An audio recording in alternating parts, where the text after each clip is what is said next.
Eh bien, notre dernière partie sera consacrée donc à la vente de Mistral. L'importance après, donc, vous savez que le premier Mistral qui nous parviendra et qui est parti de Saint-Nazaire aujourd'hui, c'est le Mistral Gamal Abdel Nasser du nom du premier président de la République égyptienne. Le deuxième arrivera au mois de septembre.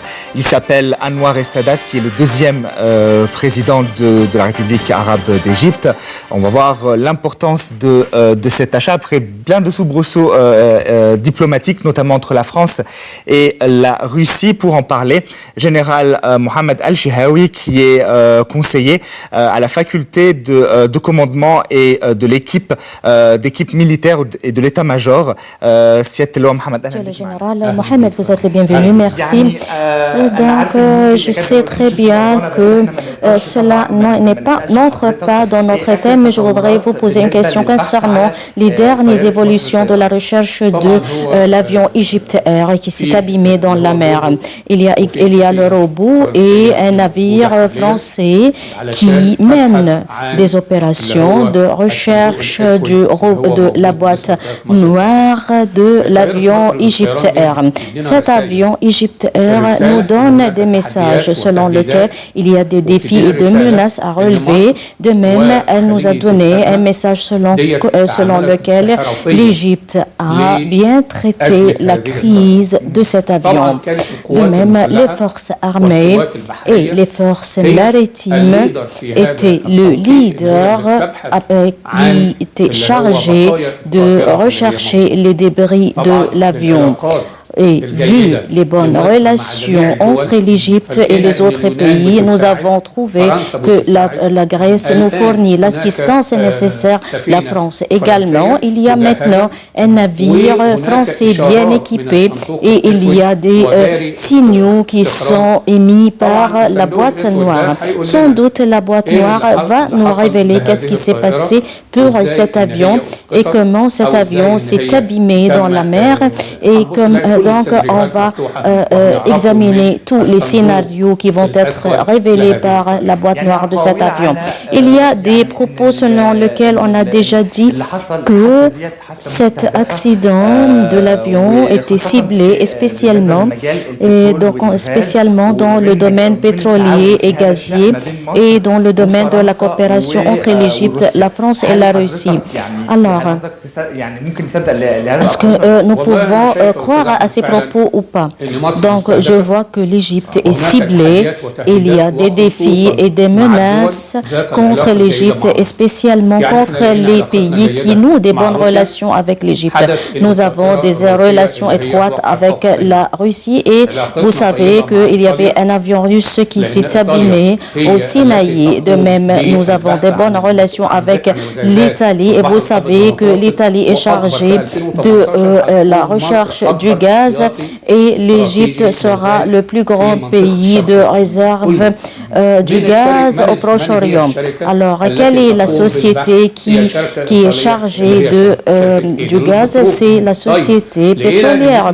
Alors, nous avons trouvé que nous avons des bonnes relations avec la France et il y a une diversité de types d'armement. Nous avons les avions de Rafale et les frégates vivent l'Égypte et de même, il y a l'avion ou le porte-avions Mistral qui a été remis pour la première fois à l'Égypte et l'Égypte est considérée comme le premier pays au Proche-Orient qui est doté de ce type de porte-avions. Et l'Égypte est considérée comme le troisième pays au Proche-Orient après la France et l'Espagne. Donc, il y a des pays qui ne veulent pas la stabilité pour l'Égypte, ils ne veulent pas la sécurité de l'Égypte et ces pays essayent de déstabiliser l'Égypte et de déformer les relations avec les pays amis. Donc, nous ne devons pas anticiper les événements, mais les conditions externes qui vont être confirmées par les deux boîtes noires et qui vont nous révéler est-ce que c'était une panne technique ou c'est une erreur humaine ou un acte terroriste. N'importe quel accident de l'avion doit être dû à 5 raisons.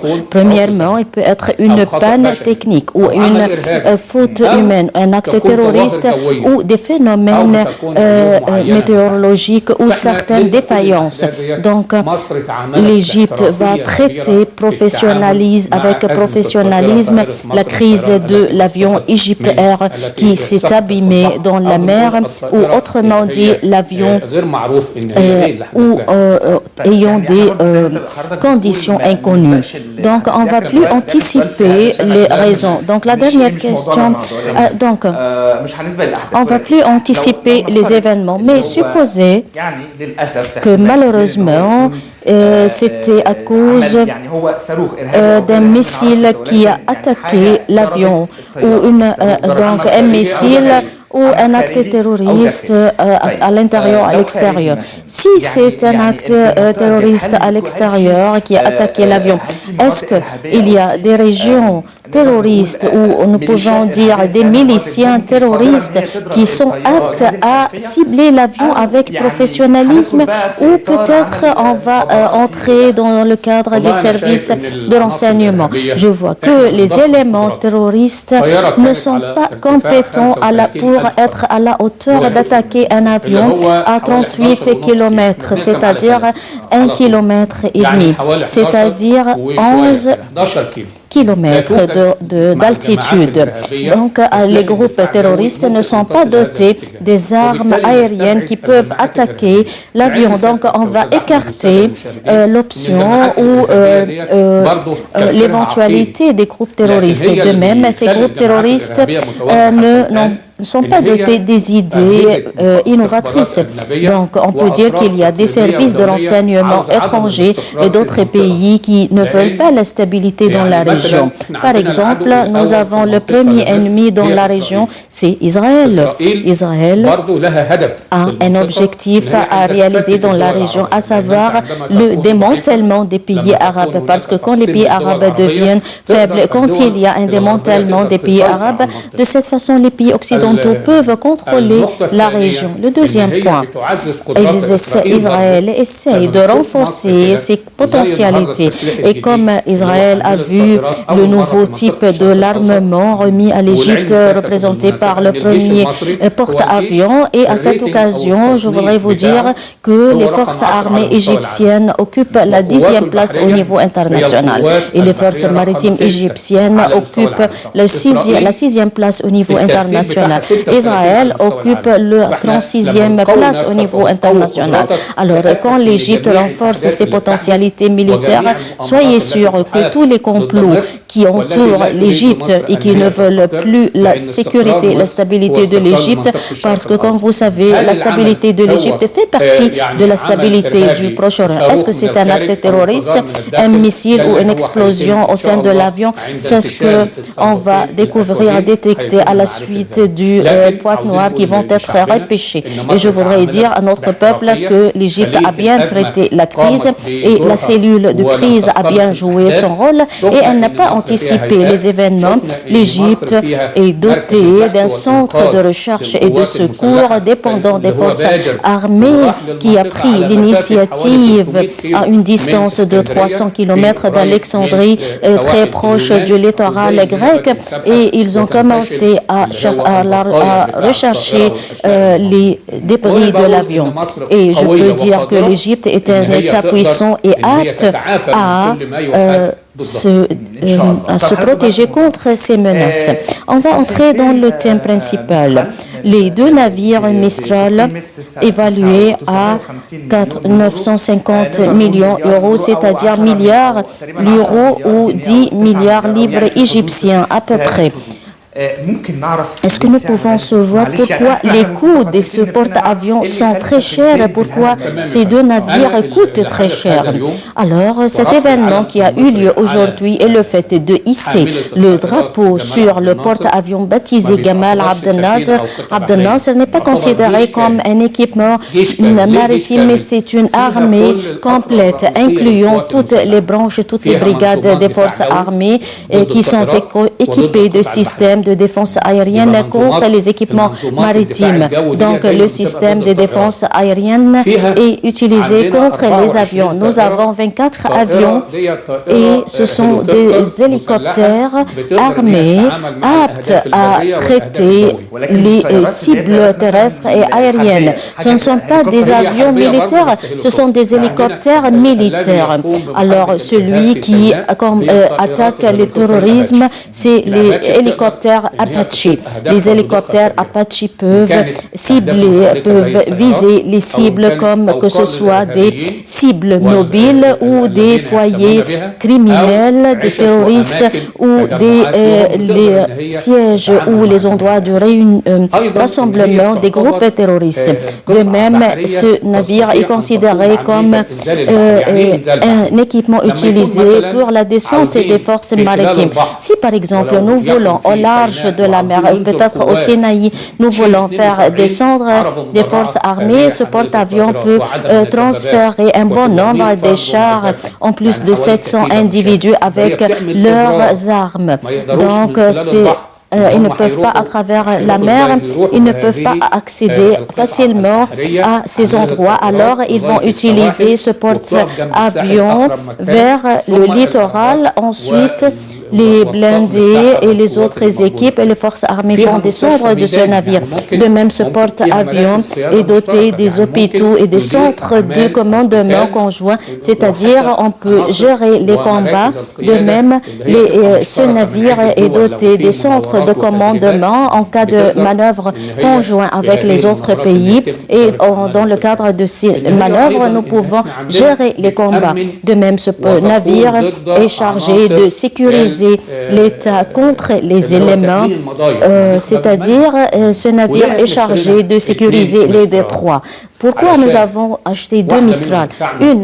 Un de ces navires va être chargé de la sécurisation de l'Égypte à travers la Méditerranée et l'autre sera chargé de sécuriser nos forces armées et la sécurisation de la mer Rouge et du détroit Bab el-Mandab au sud de la mer Rouge et qui se trouve au sud du canal de Suez. On essaye de sécuriser nos intérêts maritimes. De même, dans la Méditerranée, il y a les opérations ou les combats conjoints, incluant les forces armées terrestres et les forces maritimes, et le porte-avions peut mener des opérations de sécurisation.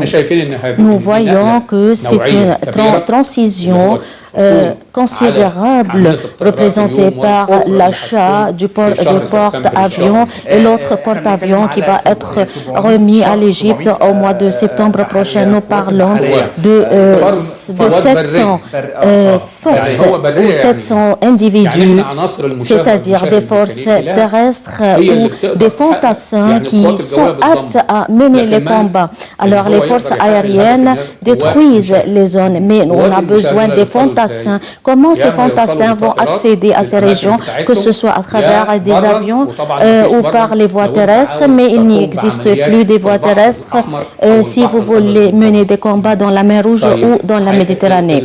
Alors, leurs équipements et leurs véhicules et leurs blindés seront transférés par ce porte-avions qui peut transporter 70 blindés qui sont contre les mines ou anti-mines. Donc, vous savez, il y a des charges explosives et des mines qui existent jusqu'à maintenant au Sinaï. Comme vous savez, il y a des charges explosives qui s'explosent au Sinaï près d'une patrouille mobile ou près d'une embuscade et qui mènent à des dégâts considérables auprès des soldats et des officiers. Donc, l'Égypte, pour amender et actualiser les armes nécessaires des différentes brigades, on a apporté des blindés anti-mines et anti-charges explosives. Parce que le temps est insuffisant, je voudrais évoquer avec vous plusieurs questions concernant les compétences ou les potentialités de Mistral. En résumé, quelles sont les missions de Mistral? Est-ce qu'il y a d'autres missions les plus élevées? Mistral est considéré comme le porte-avions le le plus sophistiqué au niveau international. Pour cette raison, la stratégie militaire égyptienne relève les défis représentés par le terrorisme dans la région et les manœuvres et les complots qui sont tramés contre le Proche-Orient et donc l'Égypte a pu signer des contrats sur l'achat de ces armes pour attaquer le terrorisme. Il y a un point que je voudrais comprendre, à savoir le point financier. Donc c'est une sorte de partage ou une contribution de l'Arabie saoudite et de l'Égypte. Donc il y a un partenariat entre l'Arabie saoudite et l'Égypte. L'Arabie saoudite a participé avec l'Égypte pour l'achat des bâtiments et des équipements maritimes. Et l'Égypte, quel est le taux de pourcentage des coûts payés par l'Égypte? Est-ce que ce sont des fonds payés par les forces armées ou par le gouvernement?